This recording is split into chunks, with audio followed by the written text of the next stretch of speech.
the stretch to the edge. What a hurl by Jackson! Highlight reel touchdown!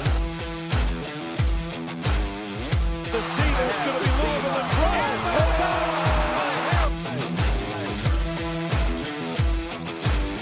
Louisville, national champion.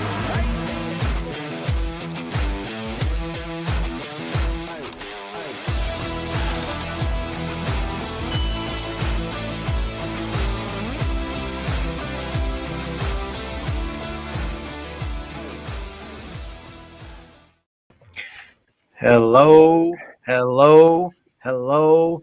Welcome in, everybody. I am your host tonight, Kyle, joined by Patrick, Josh, and Ross, and we are back with another episode of the Third Banner Pod, and we've got a good one in store for you guys tonight. Big thing we're going to do is break down the football schedule, the opponents, and make predictions as we go. Before we get into all that, though, I wanted to say hello to the chat, Robbie, Couch House, most loyal person we've got on the pod from day one. Couch House is a day one. What have you guys been doing? Pat, first off, thank you for putting together the presentation we're going to do tonight. Josh, you as well. Just want to say thank you guys. I've been pretty busy today. So thank you guys. And Ross, I hope you're doing good, man. Good to see you on here. Yeah, man. Yeah, it's been some crazy days, not gonna lie about that, but we can get into that later. But here we are, 17 days till football. I think so. Yeah, right around the corner. It's creeping up on us. So if I will let you all know, like, if anybody's listening, you ain't got your tickets yet, still time to get some tickets. Hit up those if you don't want to get full season tickets, they've got some really good game packages, mini game packages. So I definitely suggest that you all go check that out and go hit some of those up, because it's going to be a great season, man. You don't want to miss it. Yeah, no, really.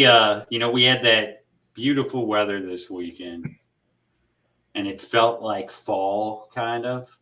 And that's when it hit me that, like, even though it's probably going to get hot again, it's football season.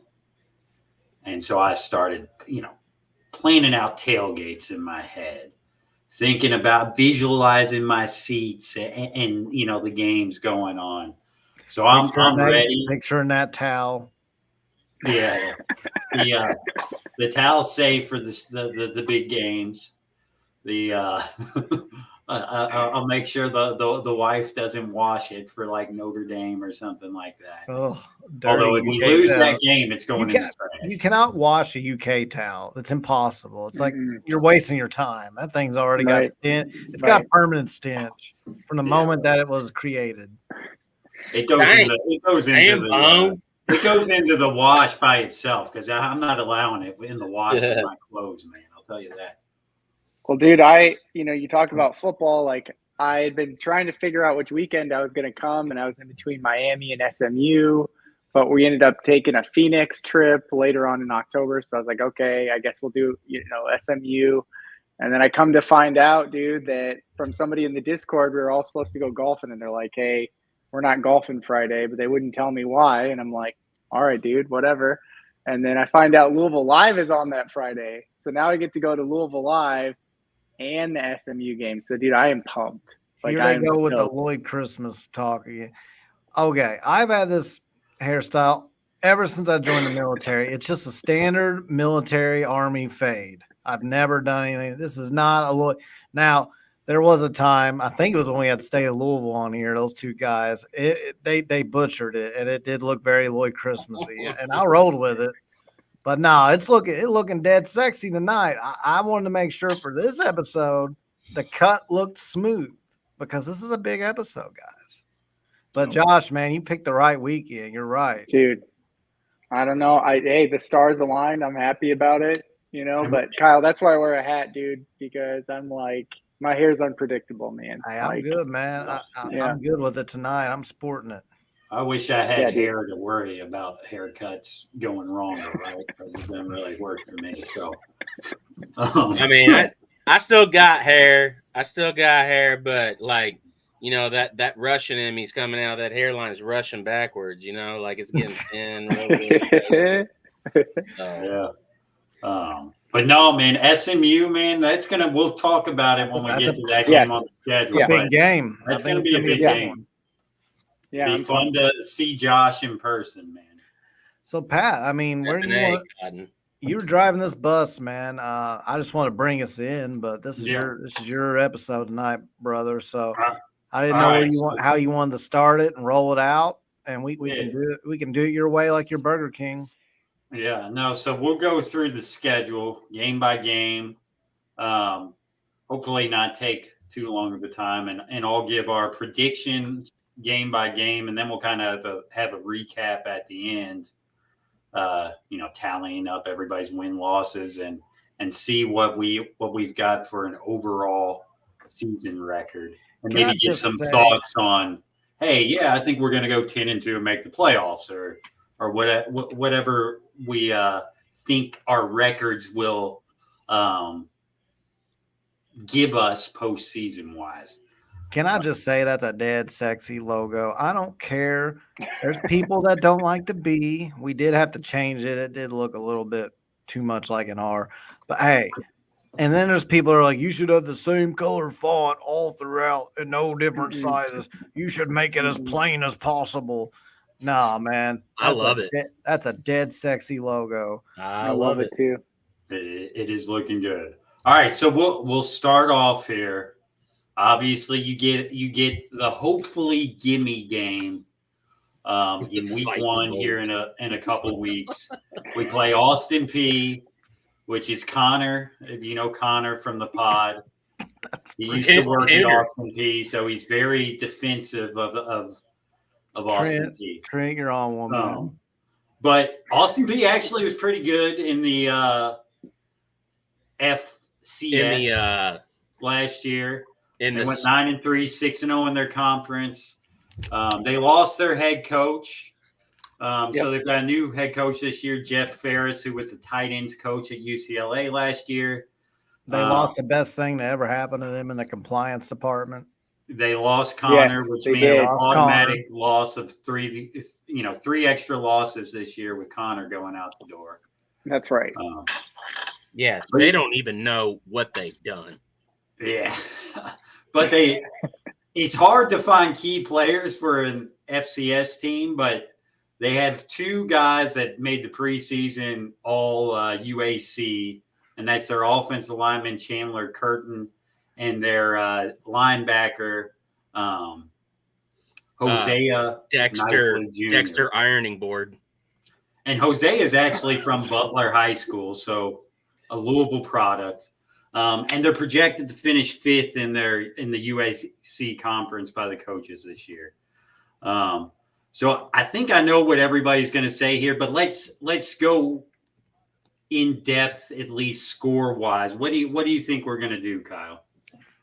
I admit I've looked into a lot of these teams and backgrounds and who's returning, who's going back, but time is of the essence. So I had to rule a couple of them out. I'm sorry, Austin Peay, but if we lose to Austin Peay, we've got much bigger problems than being able to scout our opponents, like much bigger problems. So I expect it to be like the game. Who was it last year? Was it Murray State, where we pretty much just, it was just a good chance for guys to get reps, a good chance for us to, implement some things. I know Connor had said a lot of people had left. He's talking about now in the chat. That's the only thing I got out of that, and that was enough for me because, coming up a level to play Louisville and losing a bunch of guys, not replacing them with equally good guys. I don't know. Louisville's going to be in the 50s, I think. Austin Peay will get 7 to 10 points. It'll be one of those kind of games. I will say we're going to hang 50 by halftime in this game. Man. Oh, boy. Jeez. Yeah. We're going to hang 50 by halftime. Let's go. And I will tell you, I think most of the first stringers are probably out after a series or 2 in the second half. this thing's over pretty quick. I would not be surprised to see us put up anywhere from 31 to 35 points in the first quarter. I really think that is going to happen. I think the offense is going to come out just absolutely gangbusters.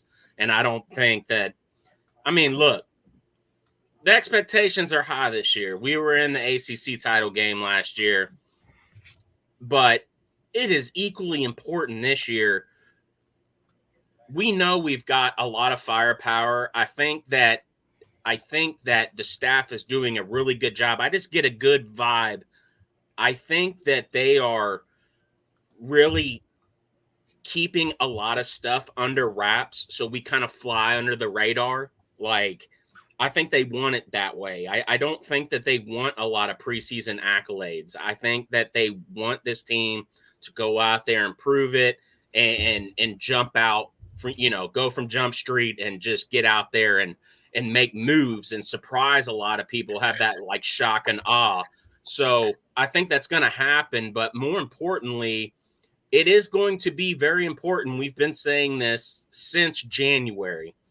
It's going to be very, very important to get the second and third string QB, get them reps.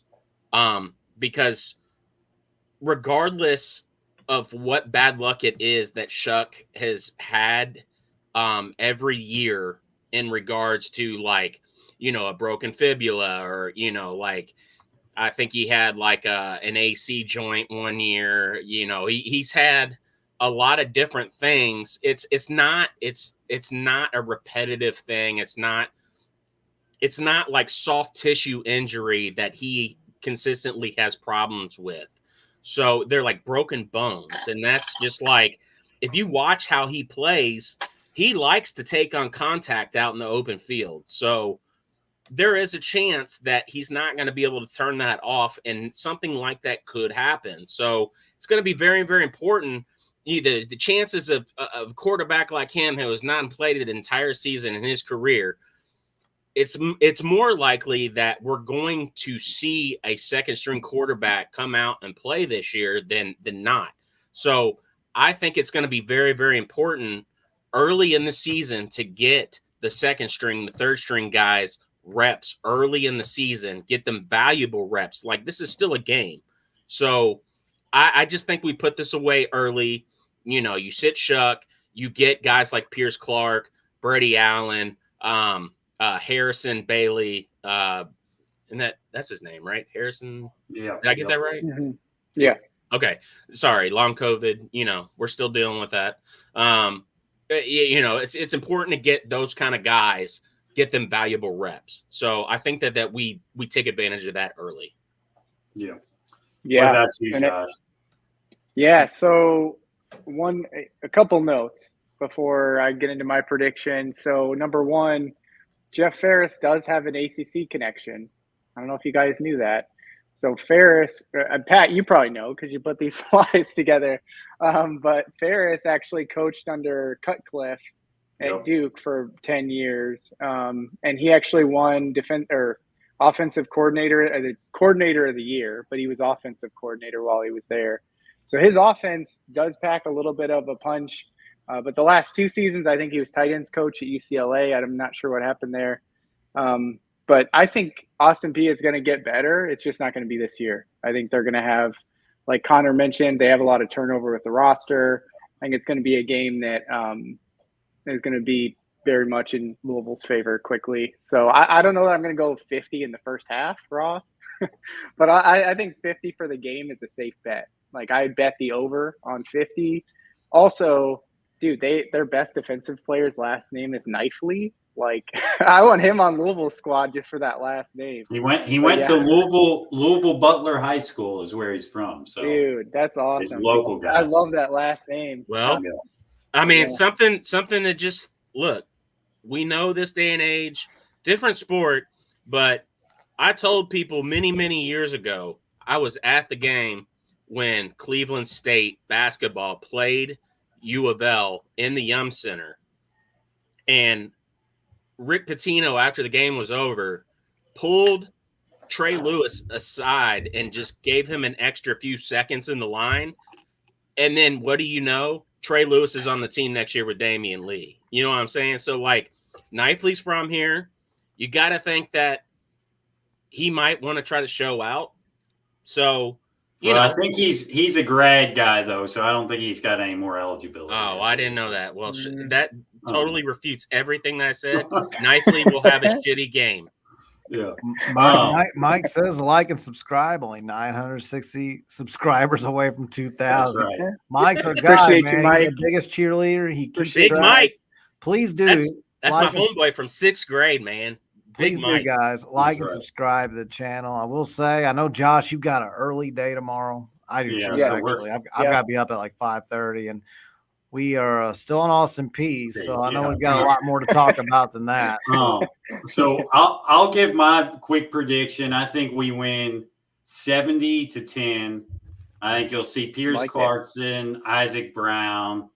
You'll see some TJ Capers. You'll see a lot of these young guys that we want to see, and it'll be a good game to get those guys some game action so that they're ready later in the year, because you want a guy like Capers, a guy like Brown to be able to play big roles later in the year, and you want Clarkson to be ready in case there's an injury. So I think we all have a big time win in game one here, which rolls us into week 2 to a team that used to be in FCS, jumped up last year, went 9-4 in their first year at the FBS level. They've got a familiar guy as their head coach in Rich Rodriguez, his second year there. Obviously, we had some big battles with him back at West Virginia back in the day when they had Pat White, Steve Slayton. Stedman Bailey. Yep. They're projected to finish 3rd in Conference USA by the media, and their key offensive player is Sean Brown, who is on the 2024 preseason Conference USA watch list, had 5 TDs last year. And then they've got a good linebacker with a great name, J-Rock Swain, also a 2024 preseason Conference USA watch list, had 4 sacks last year. This is one, I'll kind of go first here since I didn't get to say much on Austin Peay. This is one where before I really did the research, I was worried about these guys. And I'm not saying they couldn't beat us, but as I got into it, I just don't think they've got the talent level to come into a place like Louisville and hang with us. Obviously, they run a Rich Rod offense, so it's fast-paced. There's some no-huddle to it. I would have expected them actually to score more last year than they did, but it wasn't horrible. But I think this one's going to be not as difficult as I first thought, and I think we win by a few touchdowns. I'll go 45-20. Oh, you almost took my prediction. I thought you were going to say like I think this is a game where we have a lot of the young underclassmen Florida players that show out. One in particular, Blue, Katarius Hicks. I expect him to have a big game in this game. If he doesn't have a big game in the Austin Peay game, it's definitely coming in this game. And honestly, I think it could be both games. I think people I think all of us might be sleeping on him. He's such a big always threat. Been my guy. And with Shuck, with the arm that he has, they're going to take advantage of his downfield speed multiple times. They're going to take the chance. These are the games where you try to get the timing right, and you use these games as a primer to get those things right when the competition gets more tough. So I look for a lot of the Florida boys on this roster on both sides of the ball to have a really, really big game. Again, I don't think this is going to be close. I think we could hang probably 35, 38, 42 points by halftime.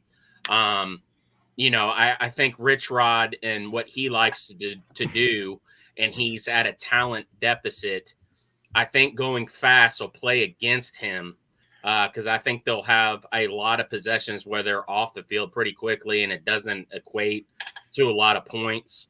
So, I think that's going to equate to us having the ball a ton in the first half, and we'll just put the game away. And again, it's a time for us to put second and third string guys, get them valuable reps and get them in there and get them playing. And so, I look for something like probably 56-10, something like that. That's what Ray in the chat thinks. And then Connor right underneath them says Jacksonville State is in Alabama. So that's pretty funny. That is true. It's you would think when you read the name, if you don't know a lot about them, you'd assume they're in Florida, but Jacksonville State's an Alabama squad. So that's a good point, Connor. Well, shit. Yeah. Are they in Jackson? Is it Jackson, Mississippi, or is it Jackson? No, it's Alabama. It's some Alabama. I don't know if it's okay. Yeah. I don't even know if it's in a town. I just know that they're to Jacksonville State and they're in Alabama. Well, somewhere. Jesus Christ. But you learn something new every day, Ross. My prediction is kind of aligned with Pat's. I'm predicting 45-28. I do think it could be a little bit close at halftime. Like when I say a little bit close, we might only be up like a touchdown, but I think that we will pull away as the game goes on due to the talent discrepancy, due to being on our home field. And I think we'll pull away. I think it's a solid team. I just don't think they do have the firepower to hang. I certainly hope they don't. I think we'll have some big games from hopefully Katarius Hicks. That's my guy, but I do think we'll get some young guys in there towards the end. Isaac Brown's a guy I'm really looking at to show. Yeah. I think he's the best young running back we have on the roster right now. But that all said, I'm thinking 45-28. Awesome. Yeah, I think you summed up a lot of my thoughts, Kyle. I think they are going to move the ball a little bit. It's like Pat mentioned, it's a Rich Rod offense. So I think they will move the ball a little bit more than like you'll see with Austin Peay. Jacksonville State, like I thought the same thing you did, Pat. Like I was a little bit nervous seeing Rich Rod. But if you look at their squad from last year, their D-line is where they made a lot of their money, and those guys are not there anymore. I think they had to transfer to Ole Miss, and they had to transfer to somewhere else. But anyway, so they lost a lot of firepower. So with the defensive line not really being what it was, and then offensively, I mean, they just don't have the horses to hang with us. I think Kyle said it exactly right. I think they're going to score more points on us, like 28-45 is probably close to what I would predict. And I think, again, hate to agree with Kyle again, in the second half, they just are not going to have the horses to hang with us, and our depth is going to wear them down because we're going to have our second line of guys come in, and they're going to be like, oh, no, we can't hang with this. The strong point of this team early on in the season that we're all banking on is going to be on the defensive side of the ball. If we're giving up 28 points to Rich Rod in a Jacksonville State that's at a talent deficit, we're gonna have some problems that we're gonna have to address coming week 4. So I expect it. I mean, I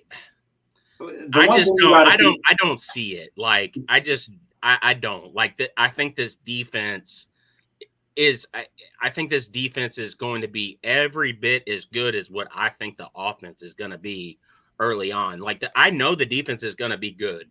Like I'm so stoked about our secondary, getting MJ Griffin back, looking at the corners that we got, looking at the talent at linebacker that we have and the production at linebacker, and you look at the defensive line and they're stacked. Like we're going to be very, very good on defense. So if they're putting up 28 points, I'm sorry, man. Like if they put up 28 points, I'm going to be disappointed in this defensive effort in this game. I will.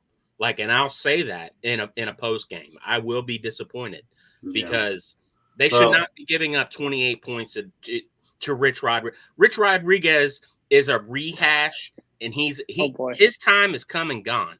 Like his time was at Michigan, it didn't work out.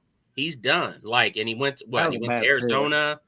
like his time has come and gone. Like the game, this is not his game anymore. So I don't know, man. Like if we're giving up 28 points to Jacksonville State, we got a problem. Who we got next, Pat? Yeah, no, and I think it depends on how that 28's given up. If it's Right, garbage time stuff, who cares, you know? But anyway, so we have a bye week after Jacksonville State, which kind of sucks. You got 3 weeks of, you know, two kind of lesser opponents, then a bye week, but then you do get into ACC play, and we start off with Georgia Tech for the second year in a row in the ACC. Obviously gave us a close game last year. They were 7-6, 5-3 in the ACC. I thought they were a solid team. Brent Key did a good job. He's 11-10 overall there. Haynes King, you know, he came over from Texas A&M. I mean, he's getting some preseason love in the ACC. As he should. Yeah, he was 5th in the preseason voting for ACC Player of the Year. Had a big year last year with 27 passing touchdowns, 10 rushing touchdowns. And then they also have on the defensive side, LaMiles Brooks, who was an all-ACC third-team guy last year, 67 tackles and an interception at the linebacker position. This one kind of scares me. I know it's another home game. I know we beat them last year, but this is going to be one of the best crowds of the entire season right here. Yeah. Crowds? Yeah. You think like the energy in the stadium for this game is going to be awesome. It's going to be so good for Georgia Tech. I mean, I think it's going to be a good game. But it's you think our third home game? You think our fans will be hyped for Georgia Tech? Bring it, and they're going to bring it out of us. That's what I'm telling you. Oh, okay. Okay. I think it'll be a good game for sure. Yeah, Josh, why don't we get your prediction first there? So I think you touched on it a little bit, but again, I look at Haynes King on Georgia Tech. Like he's the one I would circle and the one I'd put all my film on or do all my film research on. Last season, he was one of only 2 guys that passed for 2,800 yards with 25 touchdown passes, 700 yards rushing, and 10 touchdowns. The only other one was the Heisman Trophy winner, Jaden Daniels. He's also the 4th ACC player since 2000 with 2,800 yards, 25 touchdown passes, 700 yards rushing, and 10 touchdowns. Another one of those was Lamar Jackson, of course. But so he's a guy who's like a next level athlete and someone who we need to keep an eye on. Last season, that game was way too close. I know y'all were probably as nervous as I was. I was so pumped. And then by halftime, I was like, oh no, like we got KP and now I hope football doesn't go south on us, but we rightened the ship. And I think this game's going to be close again. Maybe not quite as close as last year. I think we do handle them a little bit more comfortably. I'm thinking like 35-21 for my prediction. Gotcha. What about you, Kyle? I think that Georgia Tech is a good team. The quarterback's a good team. For whatever reason, both years, which I know the interim coach, which is now Brent Key, took over at the second half of of his first season. So they got better as the season went on. They did the same thing last year. I think this game is early enough in the year. I think that's a trend you can kind of look at with them as they get better as the year goes on. I think it'll be one of those home games where we beat a good team pretty soundly compared to what we should. I do think they're a good team. I think they're tough. I could see it being a very close game. I could even see us losing the game if, we don't have a good scouting report that week, if we're not well prepared and focused. I could see us losing, but I think we're going to be dialed in for this game after what happened last year in particular with them. That can be used like, hey, we damn near should have lost that game last year when you look at how bad that second quarter was and how bad our quarterback play was in that game. That all being said, I just think this will be a game we end up winning by about 14. I'm gonna put it like, I don't know, like 40 to 26 or something, 40 to, I don't know, something like that. Yeah. Yeah, I think I'm with you guys. I think, Georgia Tech last year struggled against the run. They struggled to put pressure on the QB, but they had a really good defensive backfield, which Miles Brooks was a part of. I think the run's going to be big in this game. I think we're going to have to, lean on Chaney, Turner, the Browns, and control the clock in this game. But I think I'm like you guys. I think we're going to semi-comfortably come out on top. I'm going 35-17. Ross, you're the last one to pick on this. Yeah, and so I mean, I think that Georgia Tech is going to look every bit the part and look competent. I think that we're just going to look like a team that is a next level up from them at this point in the season. I don't expect us to come out and flounder early. Going back to the previous 2 weeks, my expectation is that we don't show a lot in those games to give Georgia Tech a lot to look for. And we're able to show them a little bit of a few new things and capitalize on that. I believe in our playmakers this year. So the quarterback position, the wide receiver position, looking at the speed that we have in the backfield. I feel like people are sleeping on what we have in the backfield just because the names that are coming back there aren't Jawar Jordan or Isaac Garendo, which, I mean, him coming in the season, he didn't even like have that kind of buzz at this point, even in week 3. But I'm a big believer in this offense. And so I feel like the game will be still kind of at hand at halftime. I could see like a 27-14, 27-10, somewhere kind of right in there. And then come second half, I think it could be, 42 to 23, something around that ballpark. So that's kind of where I see it. Like I think that they show at times, not really at times. I think they show most of the game that they're definitely competent. We're just better. I'm a big believer in Brent Key. After 2 years ago, he took over and the team responded to him, and they played really, really well. You come into that next season, which was last year, and you look and you say, are they going to respond the same way again? And they did. And they were definitely much improved.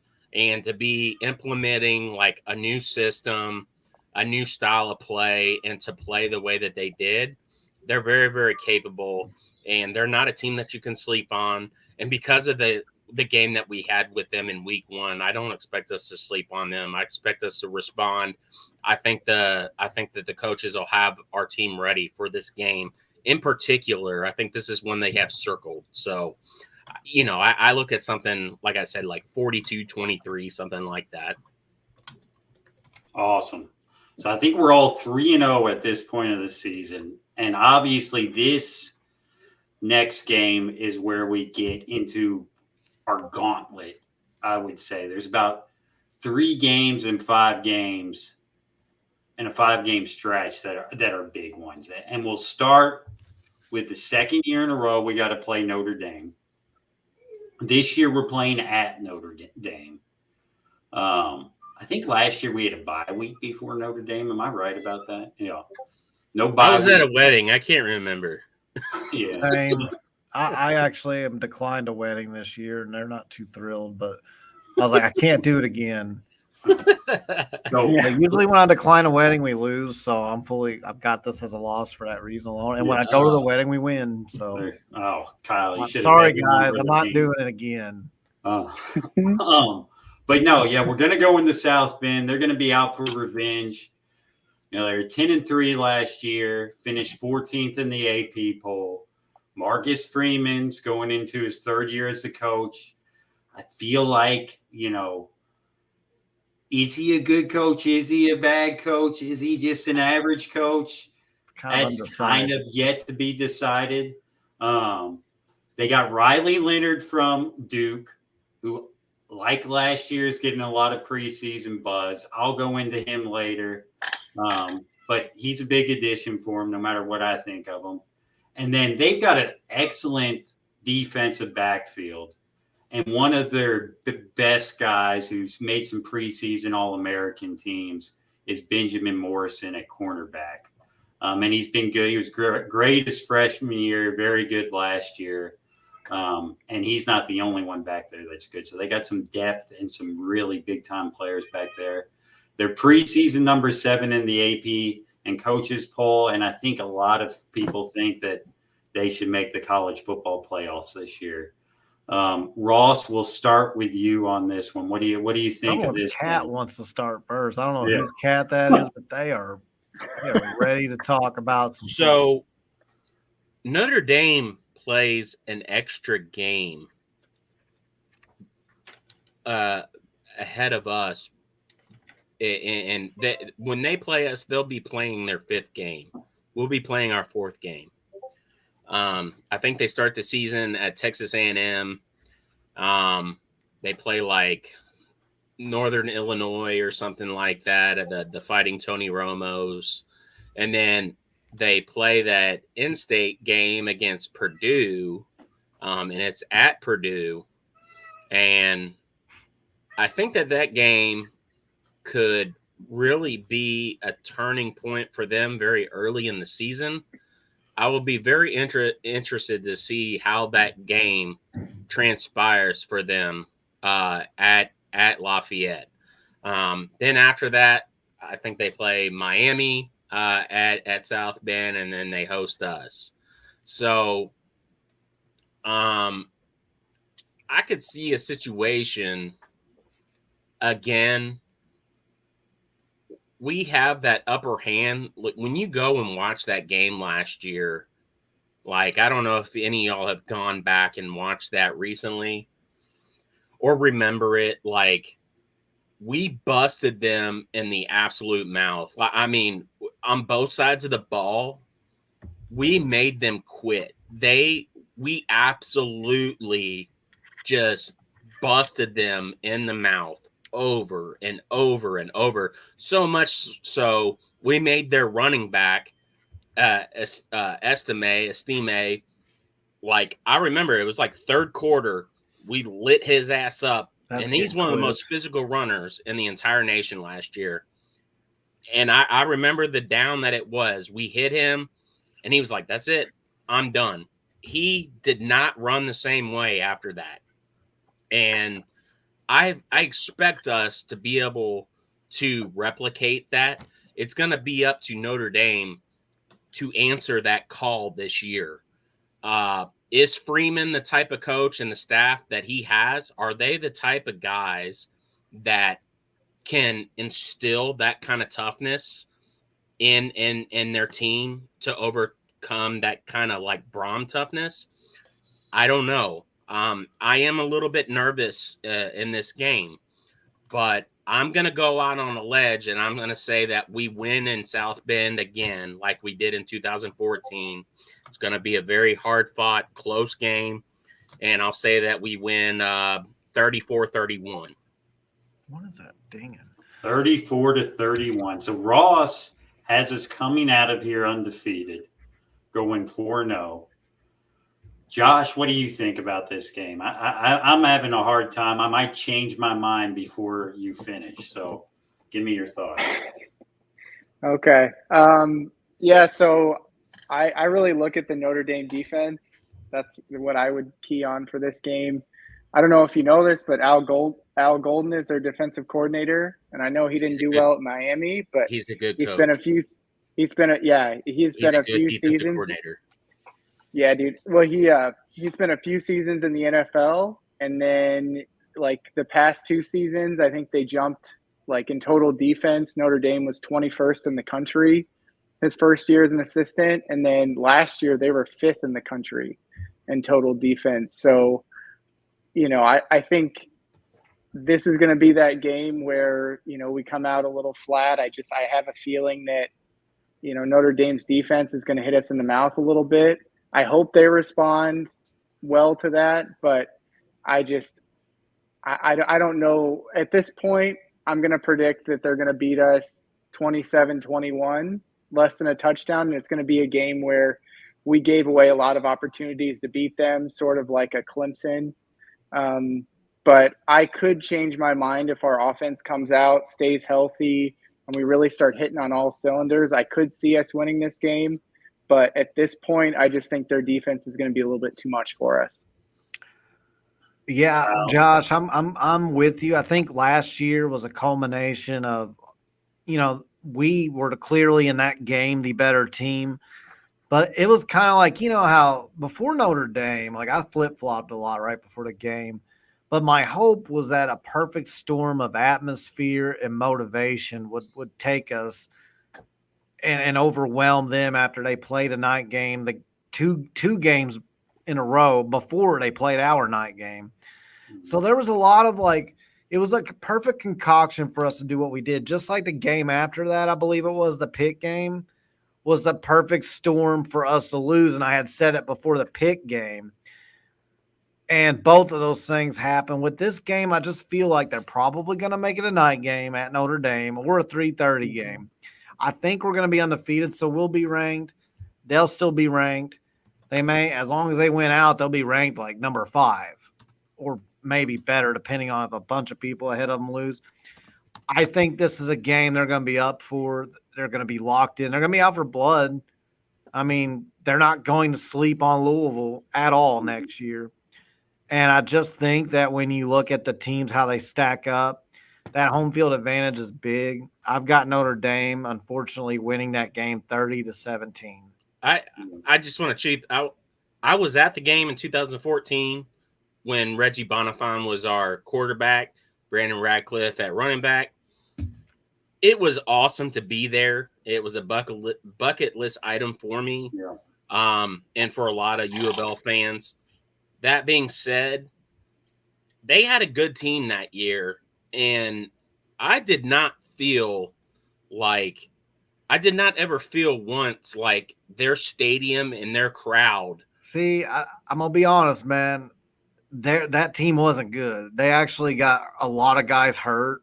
I think they had 6 losses. They had a ton of injuries. They were struggling. They were limping to that game. And I think what week of the season was that? I don't remember, but I just remember when we played them, that Notre Dame team wasn't very good. It was cool to go up there and beat a team. They had a winning record, so it wasn't like they were terrible. But it was like one of those teams. I think they went 8-5 or we something. Had listen, I love Reggie. We had a wide receiver playing quarterback. No, they stunk, but their whole defense was hurt. Literally their entire defense was injured. I remember it clear as day. I mean, here's the thing. Riley Leonard has a propensity to get hurt throughout a season. There's no guarantee that he's going to be the quarterback. Yeah, I just can't imagine they'll have that many injuries and they have a better team. Yeah, I mean, who was it today? The Minnesota Vikings that came out with 4 season-ending injuries in practice today. Yeah, that was literally a Notre Dame football team. It wasn't just one guy. It was they were their season was cooked. By the time they got to us, they had nobody in their defense. That it was wild. They were down to 3rd string guys. Yeah, I'm just regardless, saying, it was a big win, and it was an awesome. I was there too, Ross. It was an awesome experience. And there were so many UK high. fans that were in the crowd that had bought Notre Dame hats or Notre Dame ponchos, and they had UK hoodies on. Not surprising. It was. I had so many pictures of it. I'm just saying their home field advantage, it's still Notre Dame. It's still South Bend. Right. That stadium was It's gonna full. be, yeah. It was not the home field advantage you expect. I'm not completely convinced that the entire fan base is behind Freeman as the guy to lead the ship, just like a lot of us weren't on that wagon with Satterfield. Like, he was an okay coach. He was, he was good, I guess, if you want to even say that. But I think that's how a lot of Notre Dame fans are with Freeman. I don't think that they believe that he is the guy. So I just expect that if we're in that game come fourth quarter and it's nip and tuck, like, we're going to come out of there with a win, which is exactly why I said 34. It's going to be close. I don't expect our team will be tougher than their team. We showed that last year. That wasn't a fluke of a bunch of little things compounding into the perfect storm. Like, I hate to disagree with you, Kyle, but in the end of the day, we came out there and we busted them in the effing mouth, and we just beat the shit out of them all game long, and just continued to beat the shit out of them all game long. And you could say that they were the better talented team, and we just beat the shit out of them. Like, why? Because we have a coaching staff that's in place that instilled that toughness. So I don't think that's going anywhere. I think we will answer that call. I expect us to bring that to that game.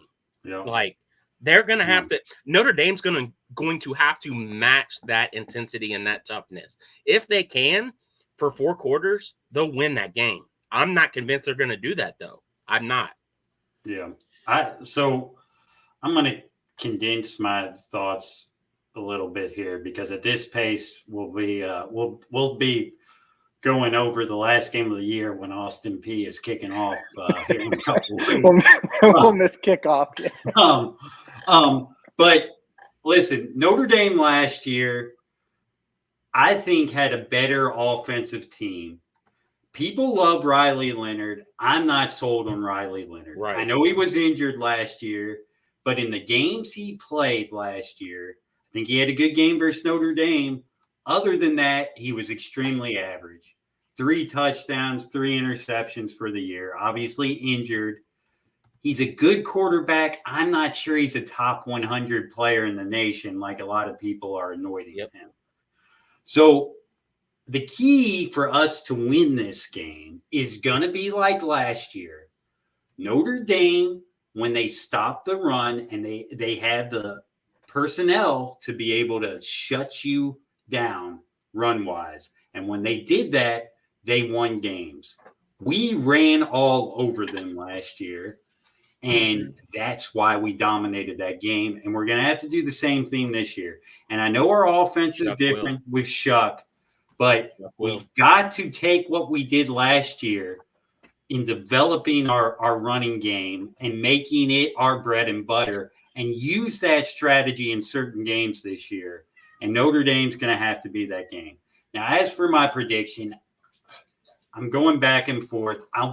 As a homer, I want to say Louisville's going to win every game. But I think there's going to be a revenge factor here. I've got to have us losing a game or two somewhere. And I think this one's going to be a nail biter.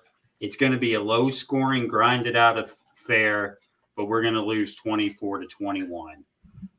So I think Ross has us undefeated still. Everybody else had us losing this game, going 3-1. And that gets us to the Josh game, which is SMU at home.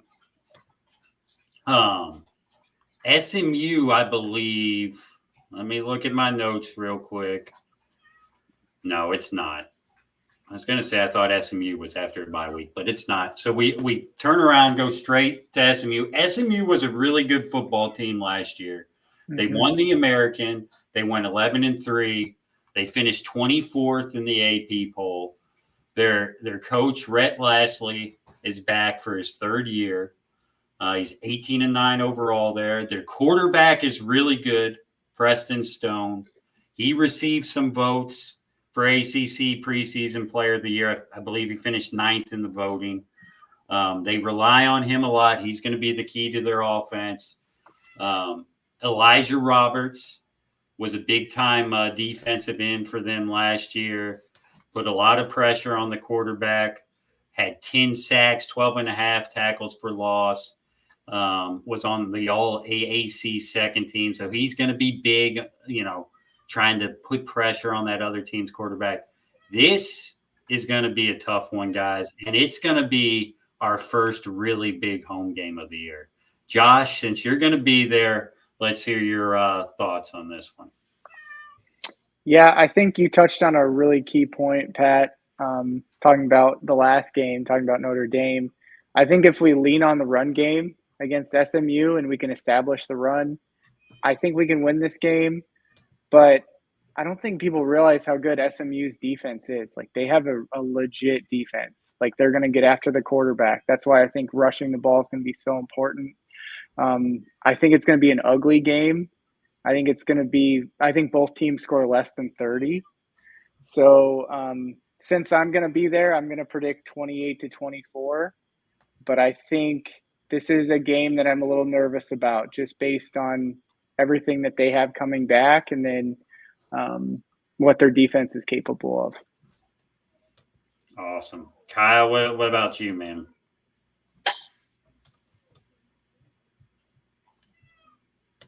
I'm muted. Sorry. I go back and forth on this one. I think we split SMU and Miami.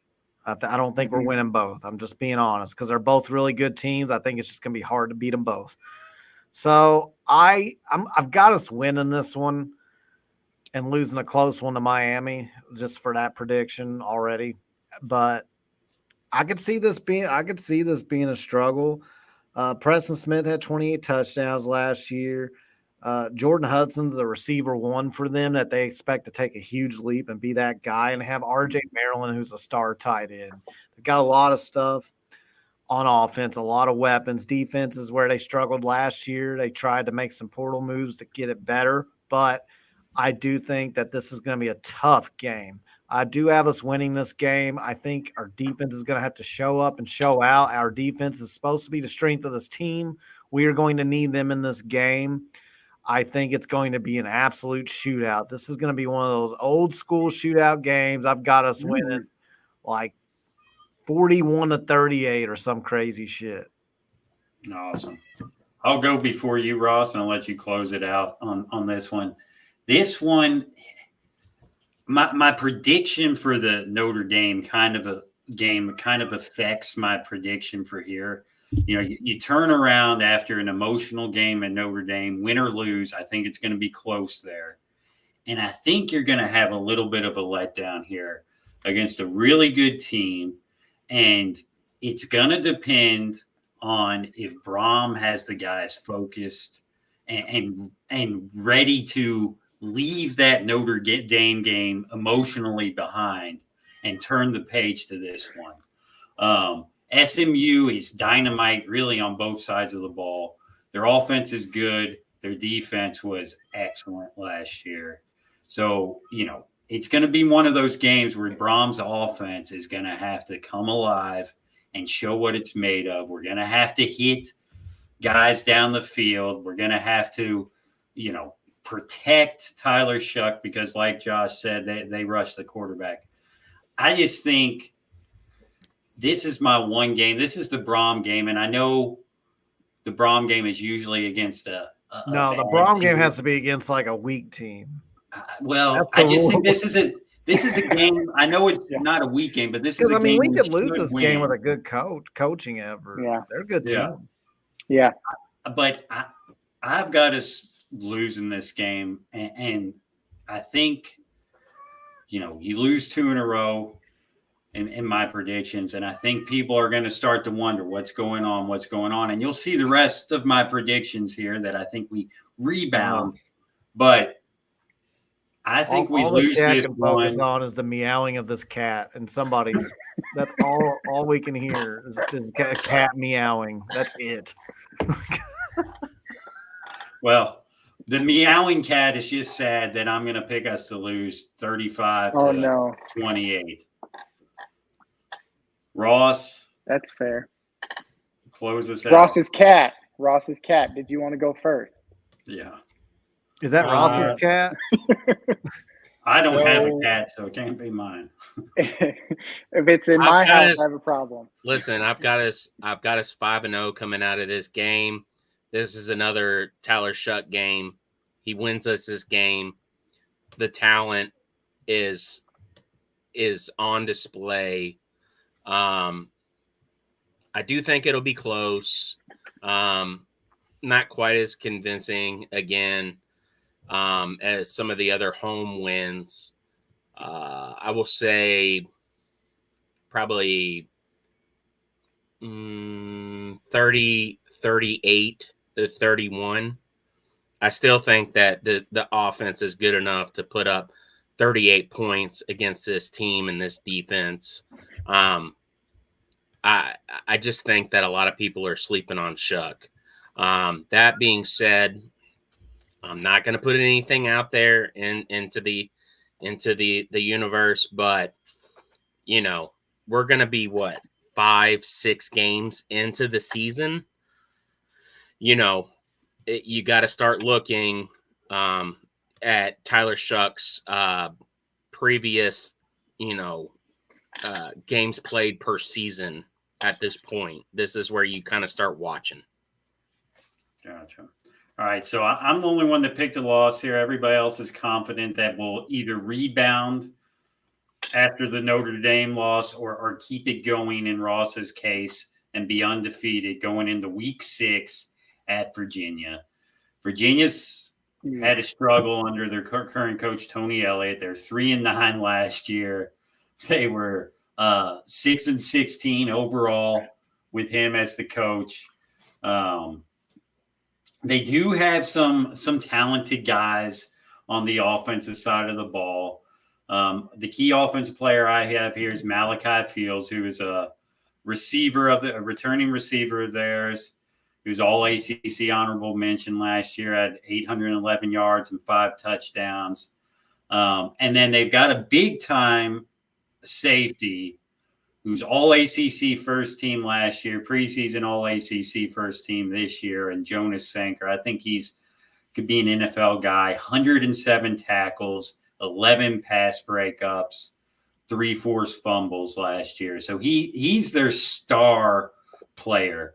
I'll go first with my prediction in here. This is where we start to get right, in my opinion. They've got a nice young QB who we saw last year.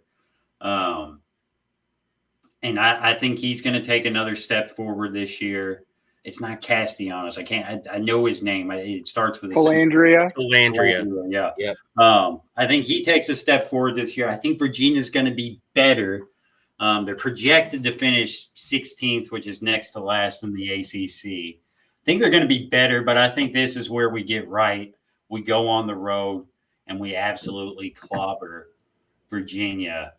And I don't think they score many points. I think it's going to be something like 45-10 or something like that. So what do you think, Kyle? Well, Joe, I'm sorry you're disappointed in us, but man, we got to be honest. It does. Look, I'm gonna make this quick because I know we're running low on time. But it's not that we think that Louisville's a bad football team. Louisville had a much easier schedule last year. I expect the teams that were not as good in the ACC. I expect a lot of those teams to take a jump, and I think it's a lot harder this year. I think we've got a lot harder schedule. So you can think the team Louisville is better and still think we lose more football games than we did last year. So anyway, that being said, Virginia, we do typically struggle with Virginia for whatever reason. I've seen some of our best teams go against some of their worst teams. And the Lamar year comes to mind when he threw it in between 2 guys' hands on 4th and 5 to convert on first down. And it somehow went between the defenders' 2 hands. And we were that close to losing that game. And that was when we were the 10th best team in the country or something. So last year was a good example of that on our home field. I do think we'll win this game. We should win big. History says that it'll be an ugly game, but I think we win this game big. I think this is a time where history is not going to be a predictor of next year or this year's game. So I expect us to win by 3 or 4 touchdowns. And I think I've got us losing one game so far. Mm-hmm.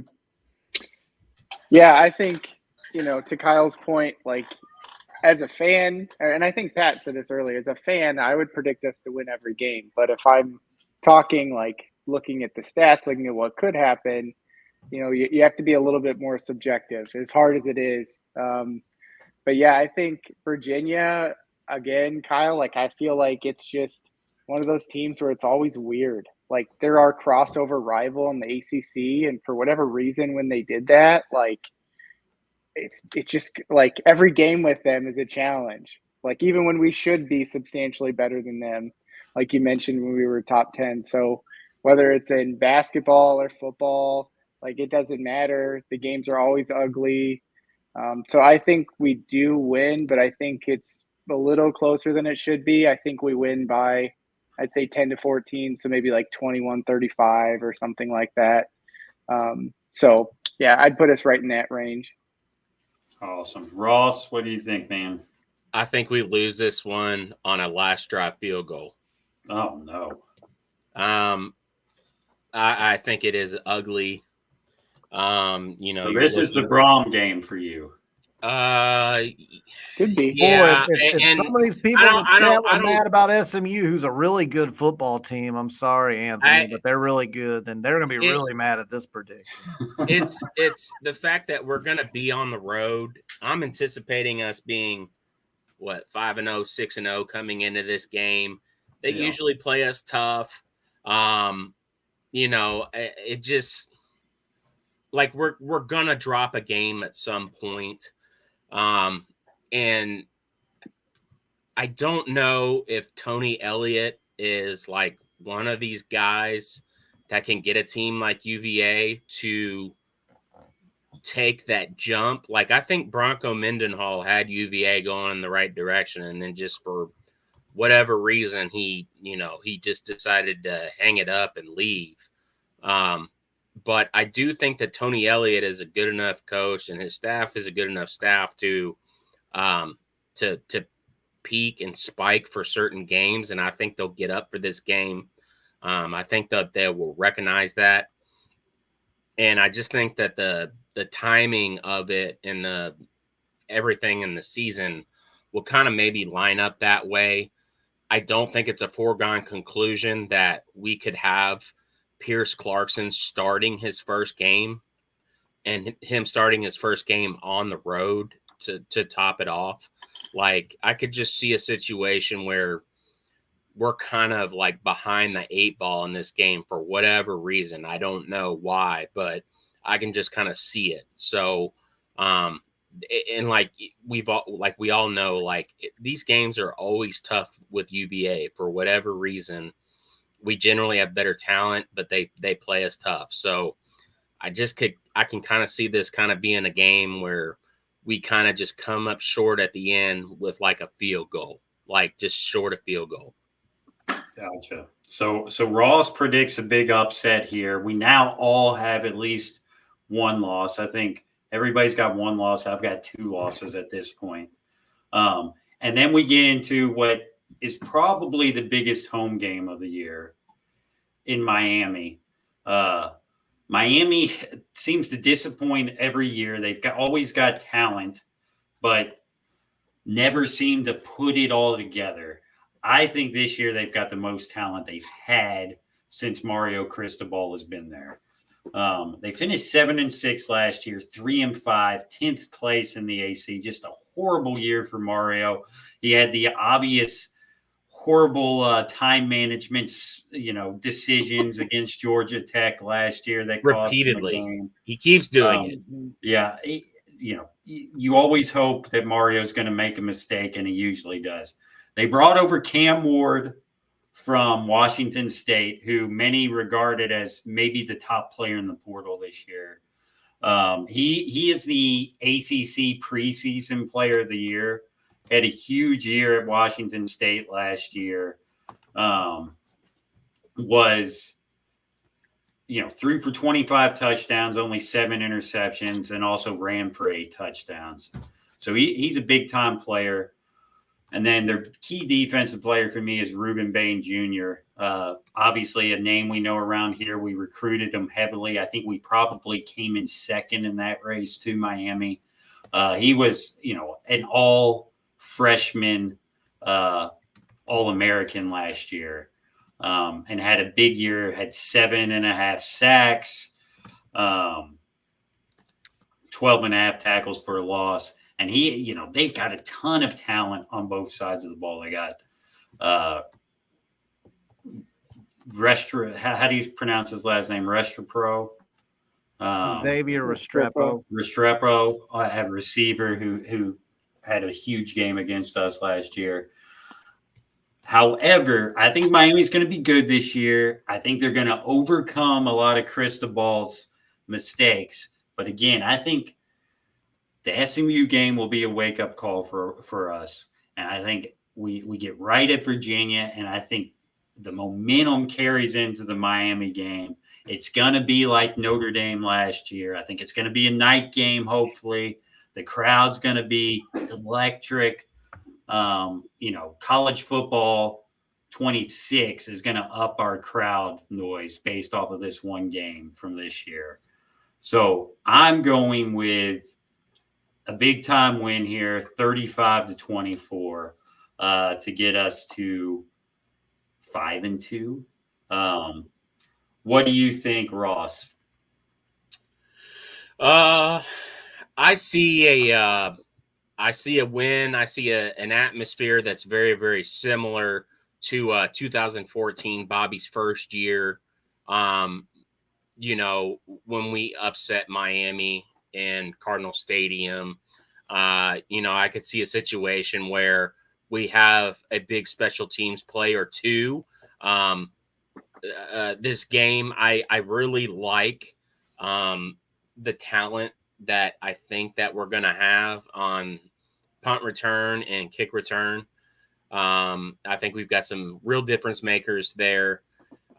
So I see us being able to win this game, and I think it'll be a major statement. I don't expect Miami to have more than 2 losses at this point in the season. I think we could probably hand them their second loss right here. It'll be a statement win. So I'm looking at something like 47-27. Awesome. What about you, Josh? Big game here. This is the game you turned down for SMU. What do you think? That's right. That's right. So Kyle mentioned it earlier, but I do agree with you again, man. I might as well just let you talk for me. I think Miami or SMU, one of those two, I do agree. I think we're going to lose one. And that's kind of my thought process as I'm trying to pick the game. So I actually do think we drop this one.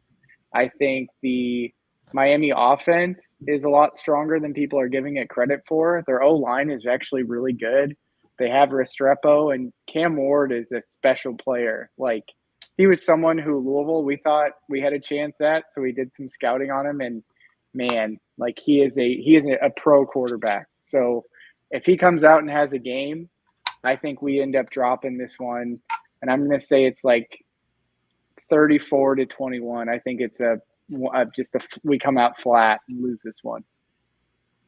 Gotcha. So there's a loss from Josh to get him at 5-2. Kyle, close us out with Miami. What do you think? Yeah, I know what people are going to say. Same old Miami. We hear every year are going to be good, but a broken clock is right twice a day. So every once in a while, you just get lucky. And I do think that the problem they've had with this coaching staff is that they cannot develop a quarterback. So what's the next best thing you do? You bring in a quarterback that's already developed. His only issue he has is fumbles. And if you can clean that up, he's going to be a damn good quarterback with those weapons. Yeah, he's going to be under pressure a lot. He's got Restrepo out there. Well, he's fast too. He's got he's got Martinez returning at running back. I know they replaced their defensive backs with Powell and Hill, 2 stud portal guys. They also have Ruben Bain, of course. We know about them. Messidor. They have good. I think this is the Ton of year they talent. finally put it all together. Miami. I could be wrong. I usually don't think Miami's going to be that good, but I did think last year we would lose for the simple fact we were going to Miami. I thought that was going to be a tough atmosphere. I remember in the preseason, all of us except I think Ross predicted that, and so we were all wrong. I was watching that game at Twin Peaks. It was awesome. Anyway, so I predict again though. I predict with Ward. I think that we probably. I think this might be the one we lose. Like I said, it's either that or SMU for me, and I picked this one. I think it's going to be tough to win both of those games and not give up one of them. I'm going to pick Miami in a close game. I think they can pull it out, and so that puts me at 2 losses now. And I apologize for the background noise. My daughter is going crazy. I tried to push all the toys in the other room. She's brought them all back out. Well, you know what, Kyle? She's just excited for your favorite non-Louisville ACC player in Thomas Castellanos for Boston College. I know you're a big fan of him last year in the Discord. So Boston College, we go and visit them after that big Miami game. Last year they were 7-6. They made a big coaching change. Jeff Haley went off to the NFL to Jeff Hafley. The Green Bay Packers. Yes. And Bill O'Brien came in. Bill O'Brien's probably a familiar name to a lot of you guys. He was the head coach at Penn State and then went to the Texans, was not very successful at Houston, wasn't really terribly successful at Penn State either. But he comes back to the college ranks for his first year at Boston College. Like I said, they've got Thomas Castellanos, who was pretty good in the blowout against us last year. A lot of garbage time TDs, but he's fun to watch. He can run, he can pass. He's kind of like a poor man's Lamar in a sense, because he's definitely a weapon with his feet and has a big time arm. He's Malik in a good system is what he is. Yeah. And they've got a good grad defensive tackle who was 2023 All-AC honorable mention, and Cam Horsley, 41 tackles, just a half a sack. But he was a big guy in the middle that was big for them in the run game. So, Kyle, I'll let you go first here. And sorry if I overstated your love for Thomas Castellanos, but I remember you. No, I think he's a great player. He's a dog. For how young he is. He's and very good. I have us lose. This is the Jeff Brom game. I battle between this and Stanford, but we're always good for one. I mean, this goes back to like every year I watch Purdue play. There was always a game where it was like, how in the world could you lose that game? And then, of course, last year for us, it was Pittsburgh.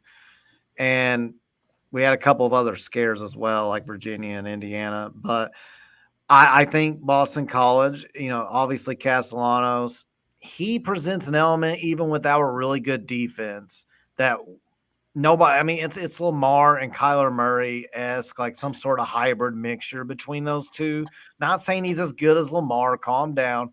I'm just saying – he has that elusive ability that very few have, and it's hard to prepare for that. They also have tight end Kamari Morales coming from North Carolina, transfer in. He is North Carolina's all-time leader in tight end touchdowns. Now he had Drake May throwing the ball, so there is that. But he knows how to catch the football. He's a weapon that I'm assuming they're going to try to do the Lamar thing where, Lamar was mainly a runner who could occasionally throw, and then as he progressed through his Louisville career, he became a thrower. And I think that's what they're going to try to do with him is get him developed more as a passer, get him some weapons, never be as good as Lamar. But I'm just saying I think that that's their hope, and I think that that's going to be a problem on the road. I don't know what the bye schedule looks like. I know some of the schedule, like the bye games are stacked against Louisville. Like there's teams that have byes right before they play us on their home field. I don't know if this is one or not, but I know what comes up after Boston College, and I just see this as the Jeff Brom game. I see this as a loss. Gotcha. So Kyle's got a loss here to bring our record to 5-3 for his predictions. Ross, what are you thinking, man? I'm back and forth on this one. I think Bill O'Brien is a good builder of programs. I think that he does a good job of building teams and building programs that can win some bigger games and getting them to respond. I think this will be one of those times. I could see us with a quarterback like Castellanos losing this game. That kid is an absolute gamer. I could see him just playing out of his mind this game and having his game of the year against us. So I got us again. I got us losing a tough one on the road. I think it's a game where we definitely could have won, and we just did not capitalize on a lot of opportunities. So, I could see like a 34-28, something like that. That's kind of where I'm at. I think we dropped this one. So Ross, with his second loss, we're at 6-2 in the Ross world. Josh, give us your prediction. Well, let's not go with another loss here, man. We need some wins. So, oh man, the cat's back. He's got some thoughts. So as you mentioned, Pat, Jeff Hafley left Boston College to come be the defensive coordinator at Louisville. So I remember the Boston College game from last year, and I remember us just torching Boston College over the top the entire game. And I was like, that's who we're hiring. But their defensive – the reason why I bring that up is their defensive philosophy is going to flip a lot.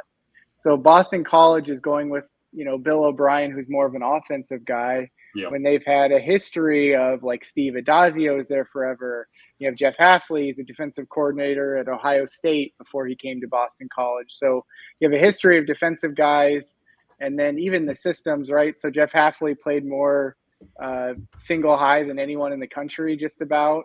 And so now their defense is going to be changing a little bit as well. So I think there's a lot of turnover there. They're predicted to finish 14th in the ACC, and I mean, they were not a great team last year. I think this is one game we actually win pretty easily. As weird as Boston College games usually are, I feel good about this one with all the turnover and based on the situation that they had last year and who they brought in. I just don't feel like they've done enough. So I'm going to say we win by 2 touchdowns. You can add the numbers however you want, but I think it's a 2-touchdown win. Yeah. I think Boston College is going to be better than people think they are this year. I think Castellanos takes that next step as a signal caller in the backfield, kind of like Kyle said, the Lamar progression of being a better decision maker this year. Like you said, Josh, it's going to be a different style for them this year. They get rid of a head coach who was involved in their defense. They get rid of their defensive coordinator. And I'm not sure why the Packers hired Haley, because the defense for them last year was god-awful. You got to look at Ohio State. When he was at Ohio State, Yeah. top defense in the country when he had the right guys. So Right. sorry to interrupt, but yeah. That's true. But so I think they're going to be better. But again, man, I think we go through that little lapse at the midpoint of the season when our schedule's hard. But I think we take off after that. And this is another one I think we win fairly easily. I think there's a lot of points scored in this game. I think we could put up 52 points in this game. I agree. And maybe Boston College puts up 28. So I think a blowout. I think for me, it takes us to 6-2 as we get into our big game, our biggest maybe away game of the year. I know Notre Dame's big, but this is a conference game. It's a team we have yet to beat despite very close matchups in the ACC. It's a team we all want to beat. And that, of course, is Clemson, who has, since the transfer portal started becoming a thing, has started to kind of go downhill. They were 9-4 last year, 4-4 in the ACC. They did finish 20th in the AP poll. Obviously, Dabo Swinney, Mr. Holier Than Thou, is their coach. 17th year there. He's got 2 national championships. Phil Maffa, I think, is going to be their big-time offensive player this year. He split time with Will Shipley last year, but still put up over 800 yards. I think he's going to be their focal point. And then Barrett Carter is a linebacker for them that's getting a lot of defensive player of the year in the ACC predictions, some All-American predictions. So their linebacker, they had, Jeremiah Trotter Jr. last year. They seem to always have a good linebacker. He might be the best defensive player in the ACC this year. So he'll be big in both the run and the pass. He's had a few interceptions in his career. I'll go first on this one.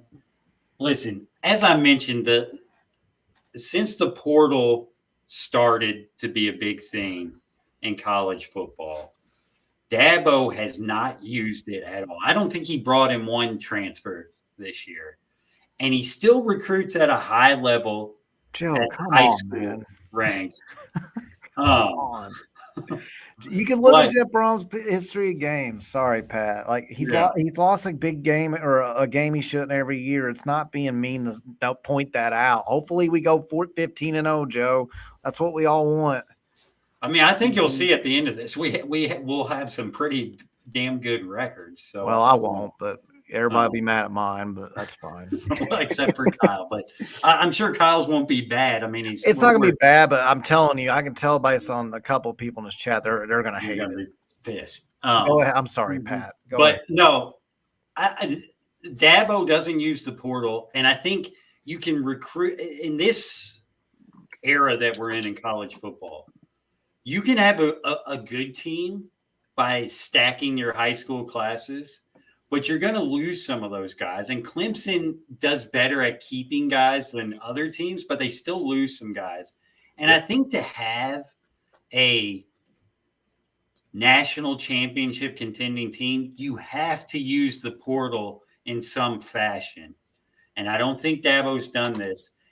And I think this team might be the least talented Clemson team we faced overall.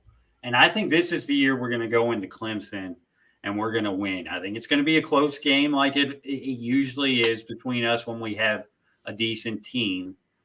But I think we're going to pull this out 28-24 and get a big-time ACC win and set ourselves up to go back to the ACC championship. So here's where I'm at. I think we're going to drop this one. And I think there's going to be a lot of shenanigans in this game.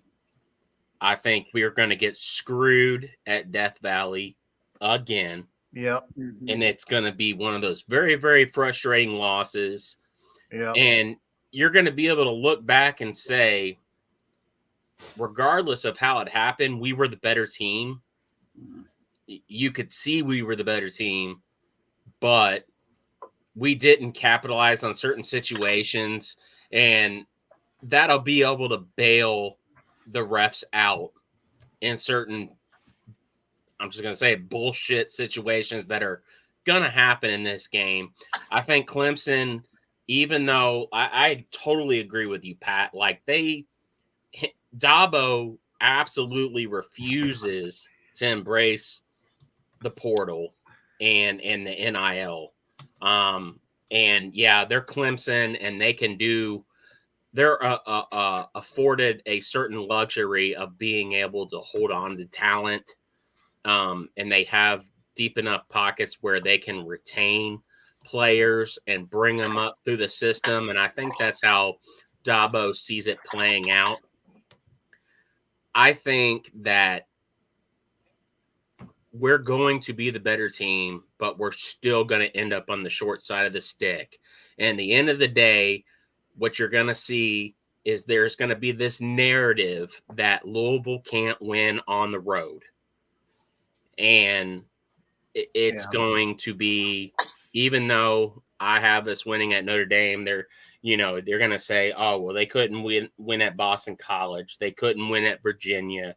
They couldn't win at Clemson. Like that's how I see this playing out. And I think that it's going to be a narrative that we're going to have to overcome late in the season. And it's going to be a real, even though it's kind of bullshit, it's going to be a real narrative that we're going to have to actually overcome. Because when you look at the schedule in the second part of the season, most of our games are on the road. So it's not going to be completely a moot comment.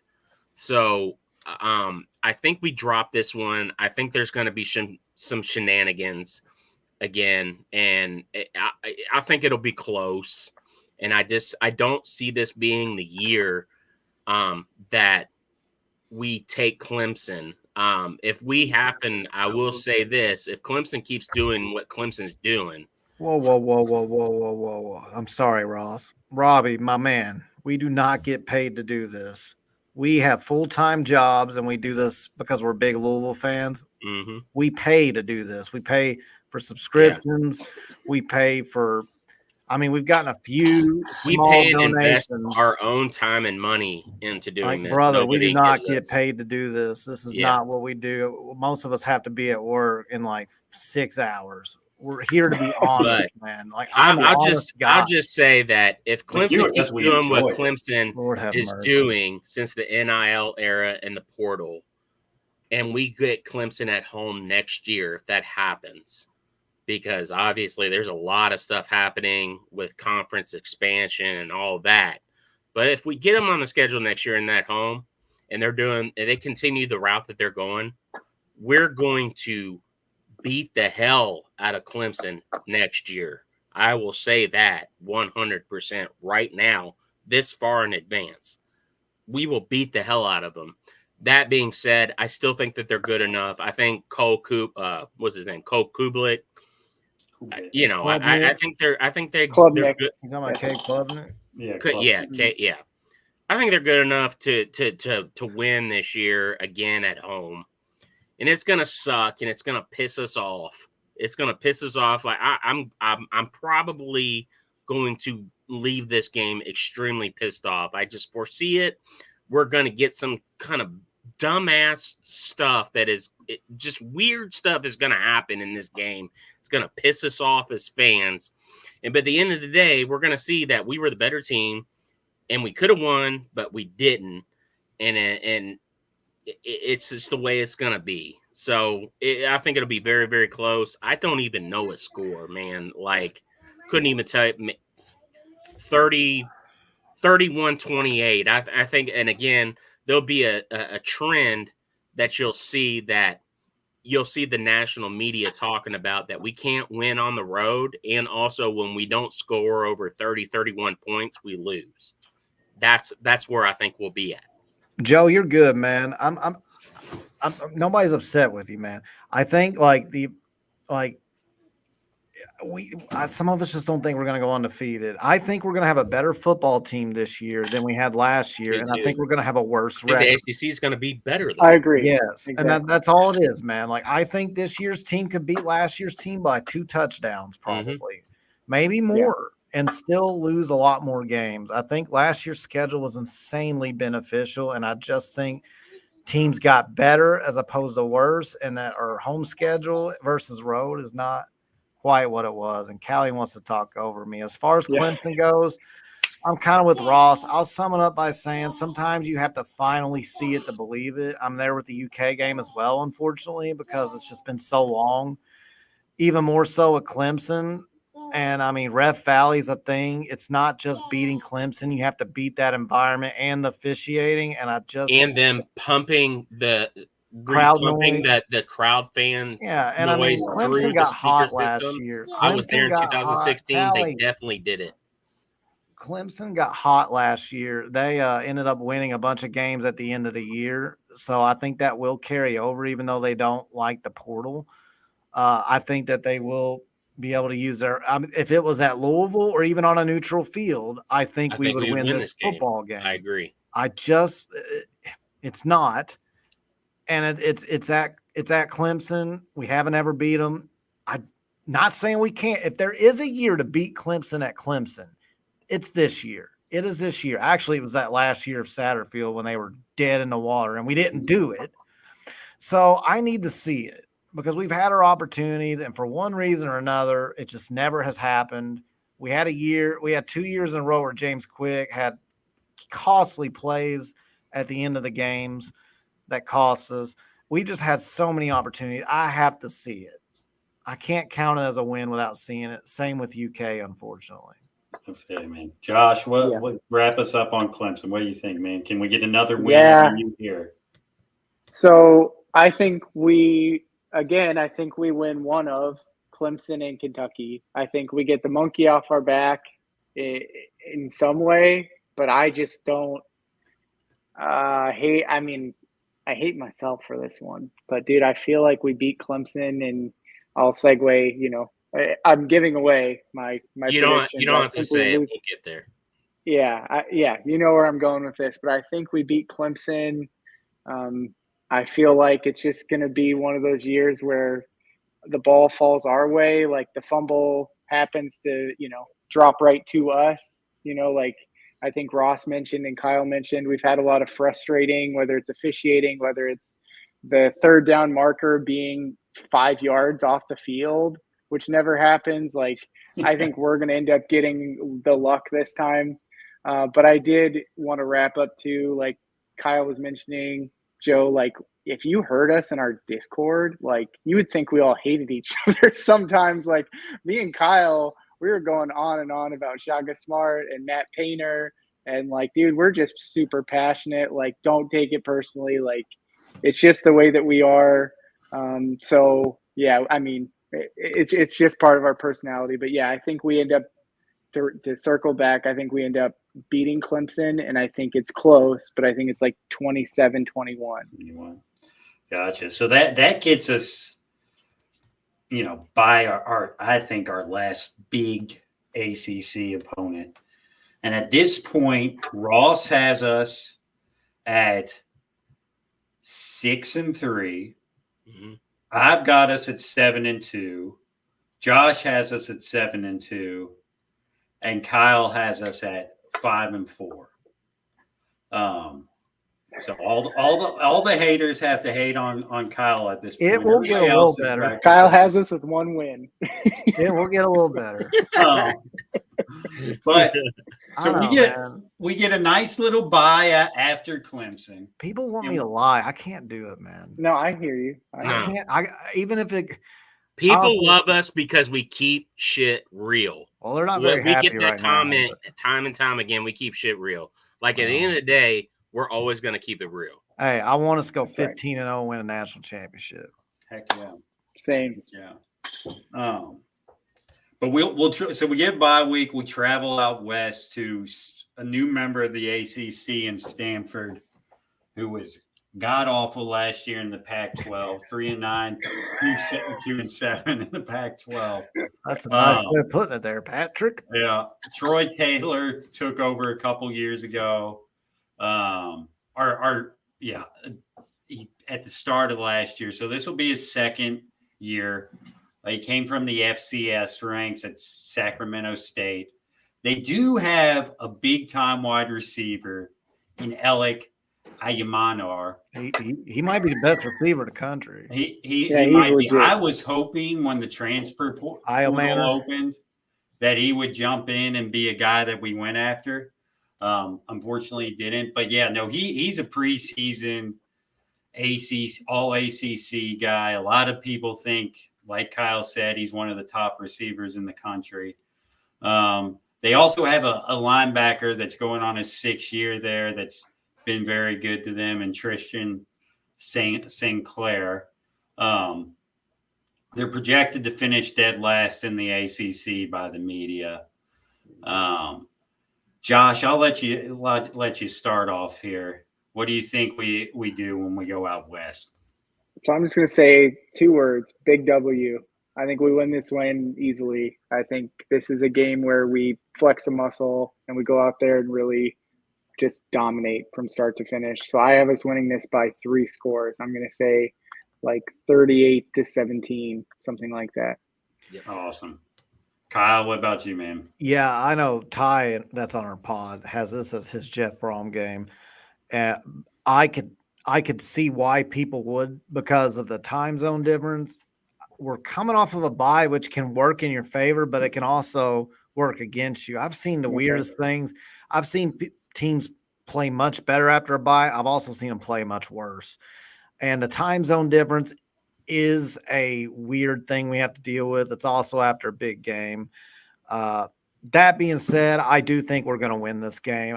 I could see the thought process that goes behind thinking this is a trap game, and I respect it. I just don't think this will be the one. Stanford's offensive line last year was putrid. Their defense was even worse. And I just think it would be very difficult for them to make a dramatic turnaround with the same staff. With the transfer portal, it's possible, but I just don't think this is going to be – it might be a little bit closer than it should be on paper, but I think we win this one by at least a couple of scores. I think we're coming off of 2 road losses. This is a 3rd road game in a row. We get basically 2 weeks to recover, reevaluate things. I think we go out there, we handle business on a bad football team. I still think that at the end of the day that the narrative will be there for this football team that they can't beat good teams on the road.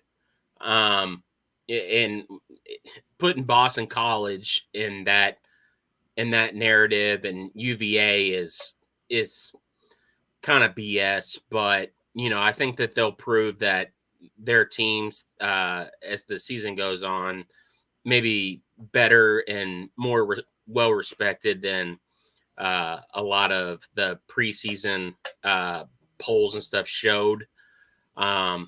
Stanford's going to be crap. We're going to be coming off 2 road losses. The time difference is not going to be really an issue. It's a lot easier for a team to go from east to west than it is for a team to go west to east when you lose time. So I don't foresee us dropping this. I think we win this pretty easy.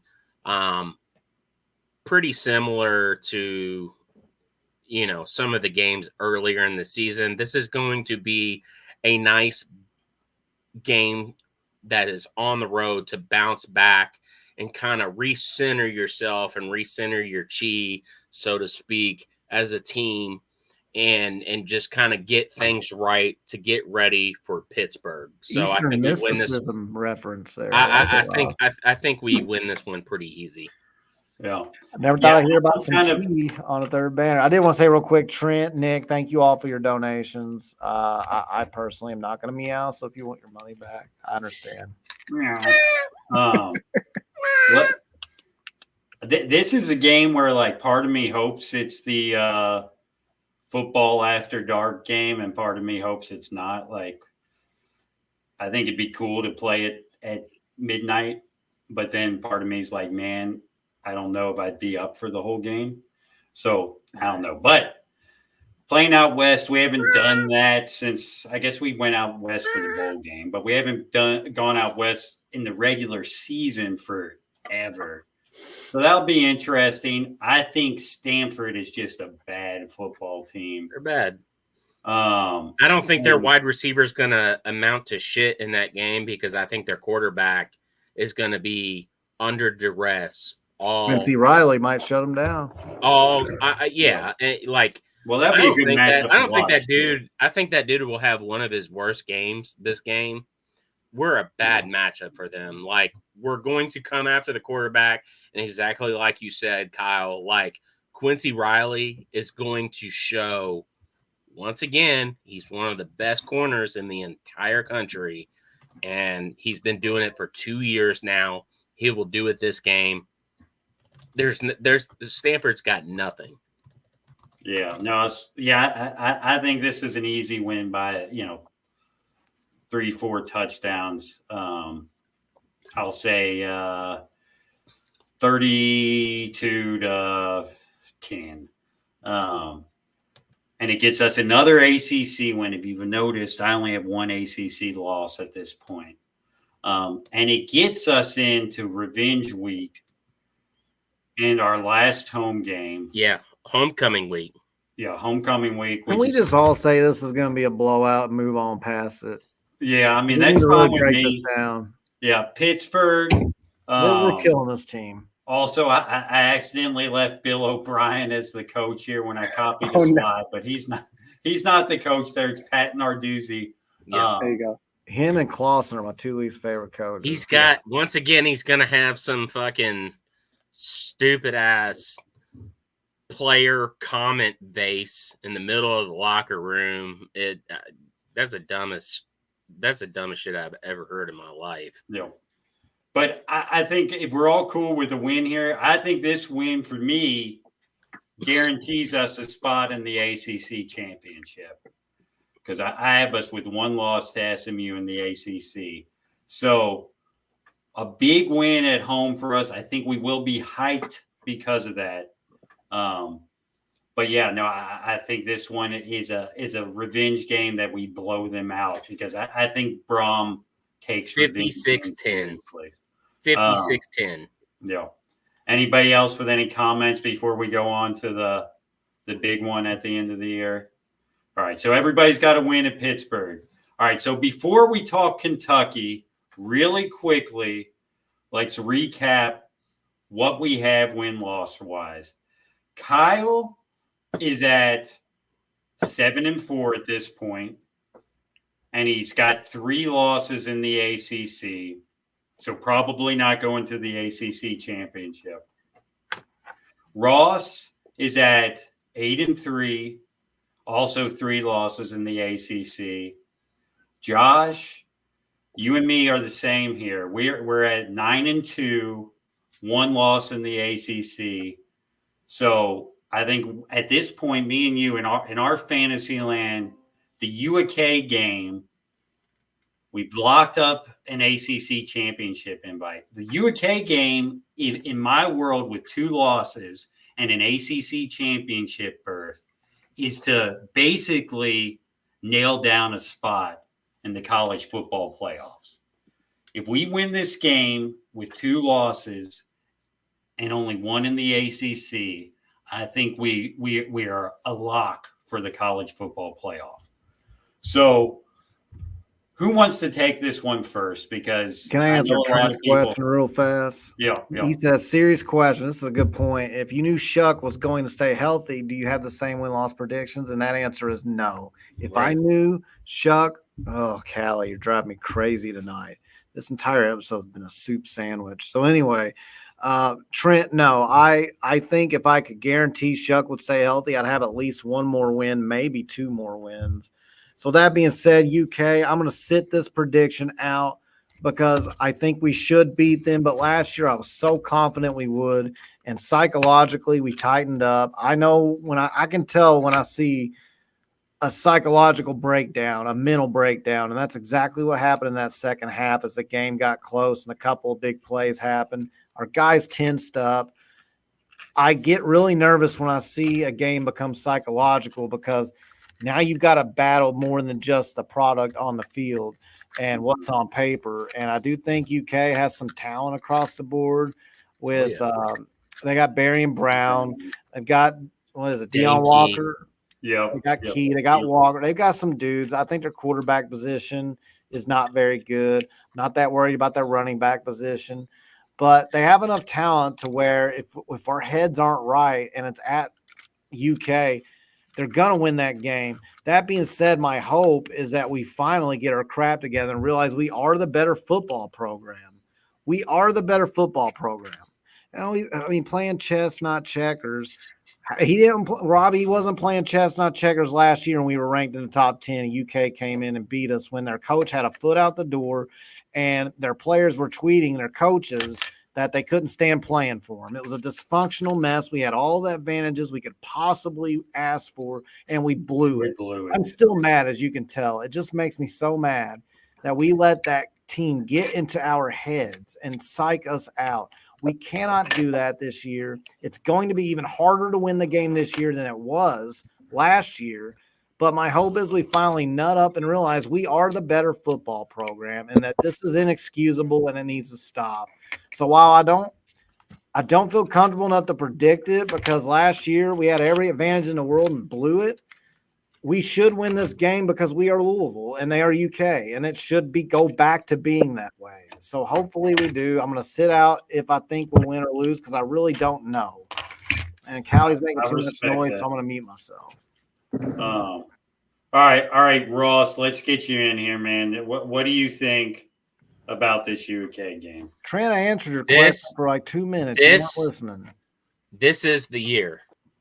It's happening this year. The Brahms are all over this.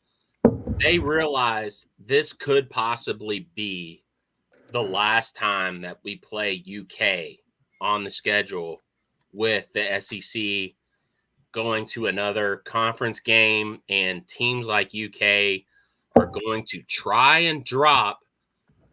They're going to try and drop the rivalry game and try to put on a cupcake. So this is the year it happens. It does happen on the road. I think we'll be healthy. We will be tested. The ACC will have proven its worth as far as a schedule, as far as competition. We will go in there and we will win this game, and we will show that we are the better team. I do expect to see some of the BS that we expect to see from a Stoops team, like trying to mix it up after the play. You know, a lot of that stuff. I don't know if we'll be so fortunate to see trash cans like Junior Jones hitting us with trash cans and on the benches this year, but you know, I do expect that there will be I do expect that it'll be chippy, and I expect us with the schedule that we have in the ACC and the competition to be better. And again, the Brahms having built a tough mental fortitude team, that we will be able to overcome those situations in Lexington, and we will come out of there with a win. I don't know what the score is going to be. It's hard to say, but if I had to guess, we will have scored probably upward of 35 points. So I'll just say 38-30 or 38-31, something like that. Awesome. So we get a win from Ross to end the year against our rivals. Josh, you kind of, talked about this earlier. It was a Clemson or Kentucky win. You picked Clemson, so we kind of know what you're going to say here. But what are your thoughts on this game? Now, don't hate me, meow. But but I have Kentucky winning this game because, again, as you guys know in the Discord, like, I'm a huge NFL guy. I listen to the Pack a Day podcast every single day where they talk about the Packers. And, man, Kentucky's D-line is just stupid. Yeah. It's stupid, man. Like, they are stacked. Their O-line is stacked. Like, again, most of these games are won in the trenches. A lot of times when we've lost in the past few years, it's really been, again, in the trenches. Like, they've really just kind of pushed us around. Like, I think of that rain game with Satterfield. And, dude, I want to beat Kentucky. Like, if you told me that we had 7 wins and one of those was against Kentucky, or we won 9 games or maybe even 10, but we didn't make the playoffs, dude, I would take 7 wins and beating Kentucky. But I am just having a hard time based on all the talent they have in the line. If we stay healthy and our guys really gel, and like Brooks is my guy. If he can stay healthy all season and we can come out and just pass all over him, I think we have a chance. But, dude, especially the last few years, I mean, Brahms really relied on having a balance. Like, the running game's got to help, fire up the passing game, and they have to work off of each other. I just don't know that we have it based on looking at the line. So I think Kentucky wins it, and I don't think it's like a 1-score game. I think they win like a 2-score game. So, Josh, I know you brought up the trenches and a lot of people talk about that in this series. But one interesting thing, I know I've alluded to this in the past, but just in case you've not heard of this, we've only beaten UK one time without an NFL drafted quarterback, and it was Kyle Bolin year in 2014.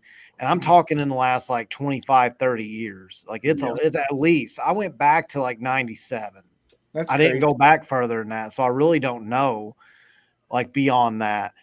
But I went all the way back to that. Like, the last time we beat them was that year with Chris Redman. Like, I went all the way back to then. Only once. And that Kyle Bolin year, if you remember, he came in and they had no scouting on him. So it was one of those unique things where they just didn't have any game film on him. So I think that in and of itself was an issue. So what I'm saying is, if we're going to be UK, Tyler Shuck or Pierce Clarkson, whichever one of you guys are playing, please make the NFL. But Kyle Bolin didn't win us that game. We were down 21-28. No, you're thinking of the second year. The first year, Bonifant got hurt. Kyle Bolin came in. We were down like 13-0. I thought you were talking about at Commonwealth. No, well, it was at Commonwealth the year. Or no, you're right. It was at home. Lamar's freshman year, 2014, is the year that we beat them. Bolin played in Lexington, and we were down like 21. Right. I'm not talking about that game. Yeah. I'm talking about the 1 year that we beat them with a non-NFL quarterback was 2014. We beat them 44-40 at Louisville. Yeah. And it literally was because Bonifant got hurt. We were struggling. He went out. They had no game film. Please, Tyler Shuck, please, Pierce Clarkson, make the NFL, because this is officially a thing. When you have 30 years of evidence on your side, it's a thing. No, Yeah. like, you have to. It's 100% a thing. And I think that's kind of where I'm at when I'm going back and I'm looking at our season this year. Like, I think that we do have the talent at quarterback that is like next level talent. The question is, at certain times, does it, it's a matter of, I think that Shuck and Pierce Clarkson could both be NFL quarterbacks. I think Shuck 100% has the talent to be an NFL quarterback. I think Pierce Clarkson has a lot of the intangibles and all the things that you look for in a very smart, cerebral quarterback to be an NFL quarterback. He's got the tutelage, he's got the pedigree, but I could see in situations this year where he's thrown in there, in bad spots, and it's his first year getting those possible starts, and they're growing lessons, but they could hurt us this year. Yeah. That being said, again, I think both of them have NFL talent. I really do. Yeah. No, listen, I'm the last one to go here, and I'll try to wrap it up and make it semi-quick. The UK game for me used to be such an enjoyable thing that I looked forward to, whether it was at the beginning of the year, end of the year, third game, whatever, because I knew that we were the better football team, and I knew that the majority of the time we were going to win that game, and it was going to make my week it was going to make my season. If it was great, it was going to add to that enjoyment. If it was a bad season, at least I could hang my hat on that. Honestly, it was going to make your month because that was the last game, and then we played a bowl game. Yeah, and it has turned to a game that I don't want to sound like a wuss, but guys, sometimes I wish the game wasn't on the schedule anymore because I'm so tired of losing to the assholes. I mean, it's a valid thing. That's why I hate even talking about it. I can't stand their fans, man. And I'm almost like Kyle. I don't want to pick because I feel like if I pick us to win, it's like a death sentence for us to lose. Yes, that's it. And then they can use it against you. Right. And if I pick us to lose, then everybody's going to say, "Oh, you're not a true U of L fan." Here's my thoughts. Last year we outplayed them, and we lost the game because of mental mistakes, turnovers. 100% Anthony, mental. Letting someone return a kickoff when you shouldn't even kick the damn ball to them. Mm-hmm. And this year, I think we have the more talented team. I think Josh makes a good point. They are deep in the trenches. They have NFL talent in the trenches. I think we have a very good offensive line. I actually think we have a very good defensive line too. So I think we're deep in the trenches. The difference for me is it comes down to Shuck and if he's healthy. But our quarterback play, in my opinion, without seeing the 11 games before this, is superior to theirs. I do not think their quarterbacks are very good. And I think in the perfect world, if we come out and we play the game we should play, we don't get scared, we don't, have the yips, we don't make stupid decisions, this should be a win. And I guess that's what I'll say instead of predicting a win or a loss, is this should be a win. I want to hit on Trent's point. They really haven't out-physicaled us across the board in 2 seasons. I say that because their offensive line was always as good as their defensive line, okay? And sadly, when Schlarman passed from his battle with cancer, their O-lineman coach, that offensive line has, I don't know if they've regressed, but it's not been the same the past couple of seasons. So I'm incomplete. When you said that they dominated us in the trenches, it's been both offensive and defensive lines. And I don't think anybody said they dominated us in the trenches. Well, no, I mean, I think they have. I mean, up until but I think it's been much more even because that offensive line has not been as much of a juggernaut since Schlarman has not been their head coach at O-line. Like, that is 100%. I agree with so that. It's helped level the playing field a bit. I will say that. So that's I'm in agreement with Trent in the comments. Yeah. All right. So we finally got through this thing. That sounds awful. I enjoy doing the hell, dude. I gotta be up in 5 hours, boys. Let's wrap it up. I spent 5 hours today putting together this information, so I enjoyed doing it. Any quick thoughts for your final, records? Obviously, are there. I think we either go 10-2 or 9-3 with this UK game. We're in the ACC championship game. I think we win the ACC championship game versus Florida State, and we go on to the college football playoffs. Wow. Can't make a prediction. Like I said on there, man, they could win 20 games in a row from now for the next 20 years. Their fans are still a joke. The radical version of their fans are still a joke, and I will always be able to make fun of that. So that will never stop. Yeah, Pat, I'm going with 8-4 to 7-5, leaving the UK game undecided, and I hope I'm wrong. I do. It's nothing to do. It's not a reflection on this team. I just think we have a really tough schedule compared to last year. I question our quarterback's health, if he can remain healthy. I know Ja'Cory Brooks is a big weapon. his health's been an issue. Chaney's health's been an issue, and that's just on the offense. I think our defense is going to be stout. It's got thick. It's got a lot of depth. It's not thin at all. So I'm maybe on one of the edges a little bit, but that's it. I think it's going to be a really stout defense, but I do question if our offense can stay healthy and if with that schedule we can, win some of the huge road games that we usually struggle to win. Yeah. Josh, you were like me. You only had one ACC loss. So you think we'll go to the ACC championship? What do you think we do there? And what does the season look like for you? So I base a lot of my season. I'm big into sports gambling, so I was getting excited for football season. So I started looking at lines, and I saw a line where we had, I think the over/under for us was 8 wins, and I think that's about right.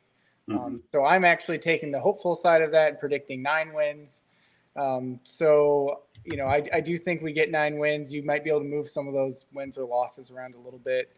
But I think in the ACC championship game, I think I'm going with Florida State too, Pat. But I think we do drop that game. I feel like we're close, and I hate to say that. I just feel like when we play elite talent, I'm not sure that we have that talent everywhere. Like we have elite players, like Quincy Riley is an elite player, Ashton Gelati. I mean, I could go down, like we have elite players, but man, you don't know the kind of depth that like a Florida State has. Like they have 4 and 5-star guys as their backup center. Like your linemen are going to get hurt. Like their second line are all 5-star players. Yeah, the depth is the thing. Yeah. Yeah. So that's kind of where I'm at. So. All right, Ross, final thoughts before we jump off here. It's a conundrum of a season when you compare it to last year. Definitely harder schedule. I think that looking back on it, you'll be able to say that the strength of schedule of the ACC was definitely up this year. Whether teams in the ACC get the respect on a national level for that is going to remain to be seen. I have my doubts about that. I have us dropping 3 games in conference. I think that this season will be better than last year, and I think this team is better than last year, but I don't think we make the ACC title. And I could see a situation where it's Clemson, Florida State, like a lot of times. And what happens from there, I don't really care, to be honest, but I think we come up just a game short. I could see that like a game like the Virginia game just killing us in that regard. But we end the season on a win against UK, and I feel like even though we would have loved to have been in that ACC title game, and it's going to give a lot of fans a lot of perspective of the year. Like last year we were like, okay, well, we lost the UK game, but we're playing in the ACC. That's more important. Like this year we won't be in the ACC championship, but we will have won that UK game, and you'll have that weird scenario where a lot of the fan base is more happy just because we won that game and got that loss off of our back. So I think it's going to be a very, very fun season, and there's going to be a lot to look forward to, and there will be a large turnout in whatever bowl that we go to. That's kind of where I'm at 9-3, and we'll have to see who we pull in a bowl. But I think 9-3, get the UK win, get the Miami win at home. There will be a lot of positives. All right. Well, that wraps up a really good episode breaking down the schedule, guys. Thank you, Pat, Ross, Josh. Pat and Josh, thank you all for putting this together. Y'all did good work. Thank you guys in the chat. If you're a new listener, feel free to like and subscribe. We know you're not going to agree with all of our stuff on here, especially mine. And I hope we go 15-0, guys. I really do. Thank you guys for listening. Until next time, thanks for tuning in to Third Banner Pod. Go Cards. Go Cards. Go Cards, go Kroger. Go Cards.